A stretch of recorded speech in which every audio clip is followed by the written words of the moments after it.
munaasabadan oo ah mid lagu daahfurayo adeegyada cusub iyo dib u habayn lagu sameeyey Jaahuur Top Design oo lagu soo kordhiyay qalab cusub korna loogu qaaday adeegyadii hore oo bixin jiray ayaa haatan waxa arkaysaan halkeen inay la joogaan fanaaniintii abwaanadii musicianskii ganacsatadii qaybihii kala duwanaa bulshadu oo sida aad arkaysaan halka weerarka muuqda Jaawariyo Nimco Yaasiin Saaraylays Asmaloof xagga musicianskii Saxardiid Axmedul Ibrahim Maxamuud Furinle Abwaan Qoslaaye Abwaan Maxamed Suldaan agaasime Kayse Cabdiraxmaan santihiin way fiican tahay qofkii la yimaada horumar in la hambaliyeeyo oo lagu taageero oo lagu isku garab taago marka kulli anigu ka shaqsi ahaan waan taageerayaa Jaahuur iyo horumarkiisa iyo cid kasta wax qabsanaysa waxaan leeyahay hambaliyo Jaahuur Top Design horta wax badan buu u qabtay dadka iyo dalkaba waxaan leeyahay saaxiib soo dhow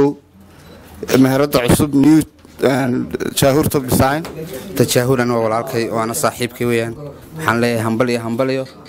shacabkan waxaan u sheegayaa Jaahuur Top Design ku dayda ku soo hirta aadna waan hambalyeynaya walaalkay waxaan ku hambalyeynayaa Jaahuur Top Design horta Jaahuur de wuxuu qabtaa waa la wada garanayaayo ma sha Allah horta baseenkan cusub weeyma ku soo biiriyeen waxaan leenahay hambaliyo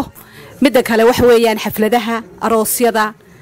de waxaan leenahay dhalinyarta iyo intii u baahan xafladaba waxaan leenahay ku soo dhawaada waxaan leenahay isagana hambaliyo ilaahay ha u barakeeyo ma sha Allah qof kasta dalka wax ku soo kordhinaya dhalinyara waxaan leenahay hambaliyo isagana waynaynu u ducaynaa dhamaan Jaahuur hawlwadeennadiisa iyo mulkiilaha Jaahuur Cabdikariin Jaahuur runtii farxad bay noo tahay inaanu idin kala soo qayb galno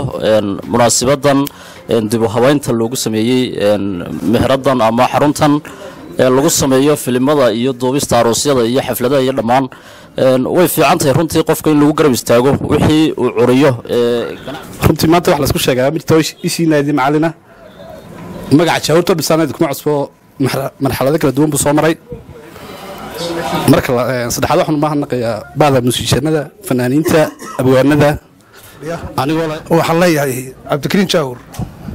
qalabka cusub iyo waxaan noo keentay alaabta cusub ee dalxinta ku samayso farxad bay noo tahay aad baad u mahadsantihiin ilaahayna waxaan uga baryaynaa inay hore u socdaan aad baan ugu faraxsanahay horumarka ballaaran ee maanta uu gaadhay Jaahuur Top Design aadna waan ugu faraxsanahay qalabkan dambe cusub oo u dhigma ama la mid ah kuwa Yurubta laga isticmaalo haddaanay kaba sareynin ma sha Allah baan leeyahay congratulations baan leeyahay